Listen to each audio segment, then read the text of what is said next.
What's up, guys? The Chaotic Dragon is back again. The second time recording this video because I made a mistake, and I'll explain that to you later. Let's start with the first rule change in part 2 involving link monsters. Alright, so the new thing involving link monsters is that there is going to be a errata for anything that has to deal with the monster card zones, because they no longer can work on the extra deck monster zones. These cards will only work on the main monster zones.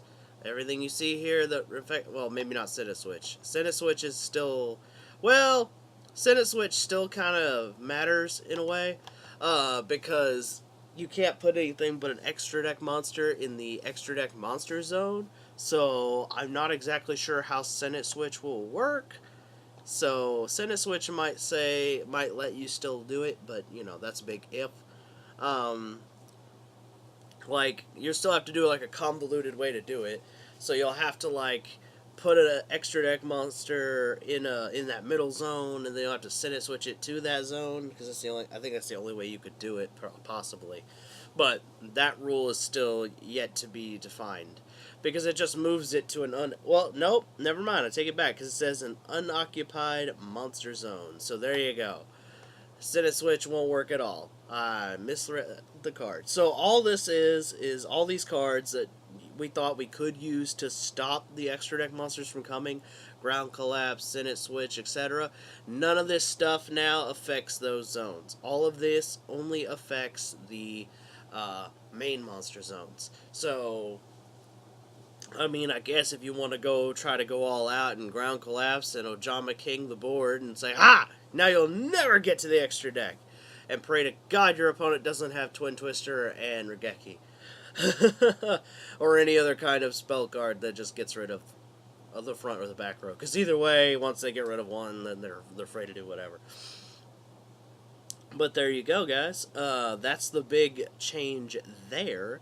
We also have a change in the way link monsters work, and there is a way now to steal both of the extra deck monster zones, although it is convoluted and hard to pull off. But here it is. This is how you do it. Now, this is what it would look like from your opponent's perspective. This is how it will look by yours.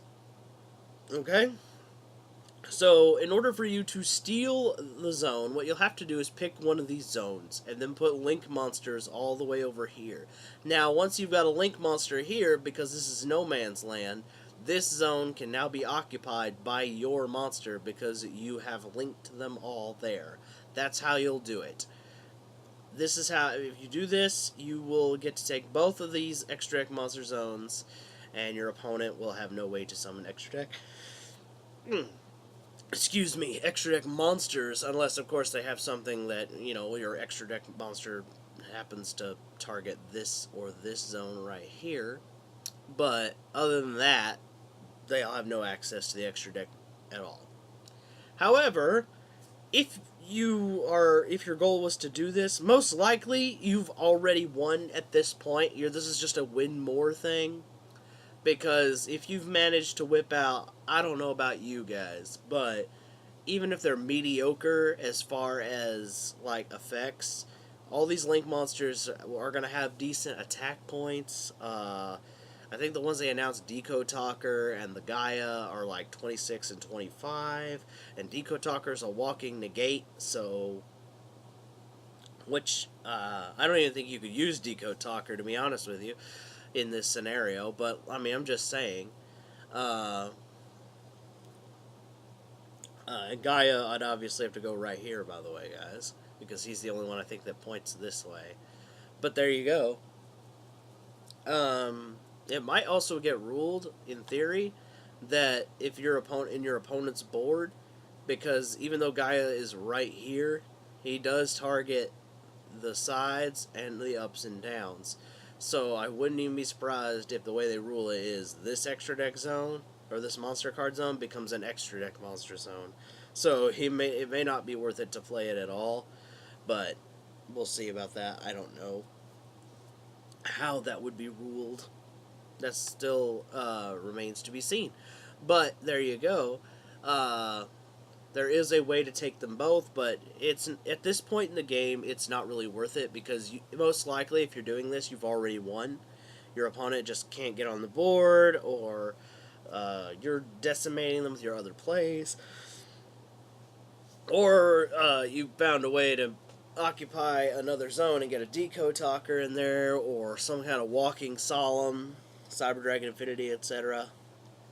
You've found a way to pull this off, and if you do, you've already won. There's really no point to it at this point in time. I'm sure that since Konami has announced that they're doing this, I'm sure that they will find a way to make this a viable strategy. But even then, your opponent has to be playing an extra deck based deck.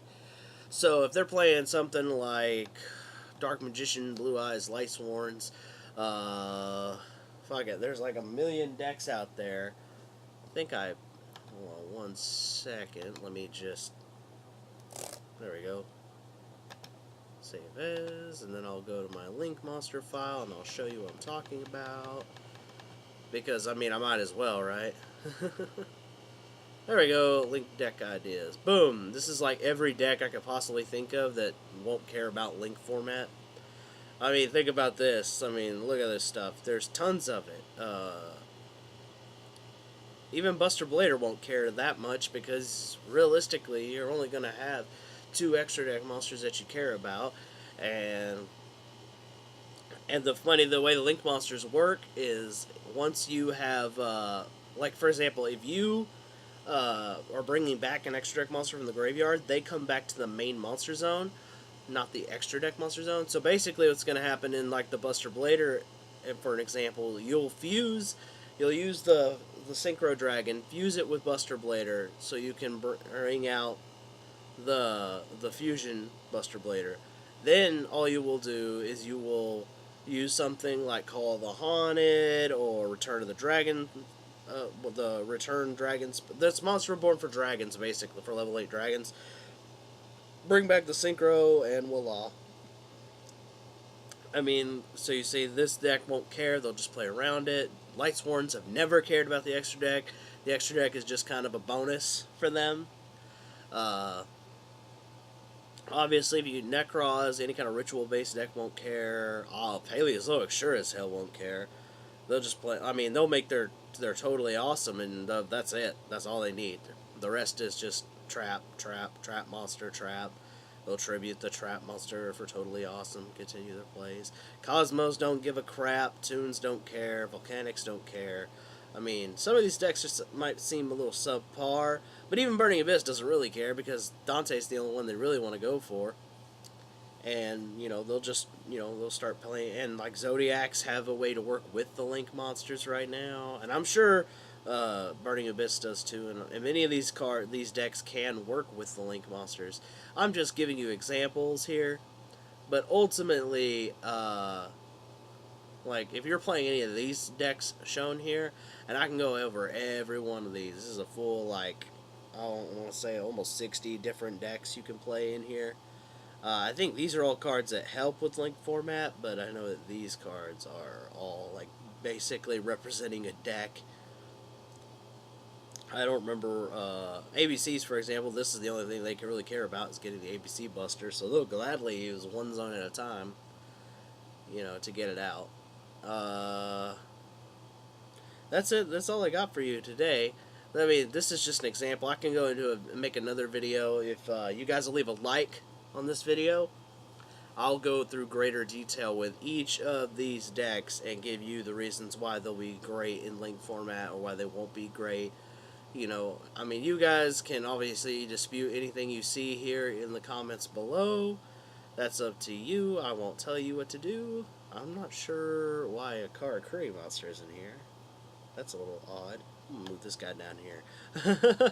I'm not exactly sure if he was supposed to be in there. But the rest of them, yeah. All the rest of them don't really care. They can use the Link format to their advantage. But there you go. So if you could get to this, to this way of doing it, I mean, most likely you'll have won the game already. And there's just no point. No point at all.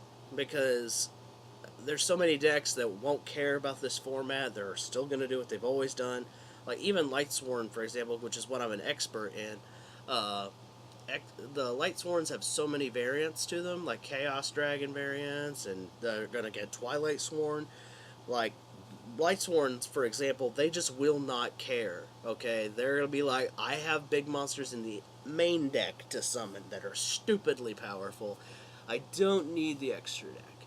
And if they choose to use the extra deck, it'll just be a bonus. Like, it'll be like Lumina, Raiden, I guess go make Deco Talker or whatever. You know, Lumina, Luma, Raiden, go make Deco Talker, Walking the Gate while I set up another board, you know. Plus, Lightsworns are getting more support in spells and traps. They're actually decent. Let's just get more monsters on the board to mill. So yeah, the deck is going up. It's going places. All right. So this is all I got for you today. If you guys have any comments you want to make, suggestions, I'm definitely open to suggestions for future videos. Don't forget to comment, like, and subscribe. Stick around for more Yu-Gi-Oh! Content, and follow me on all my other social medias. The links will be in the description below. This is the Chaotic Dragon, and I'm signing out.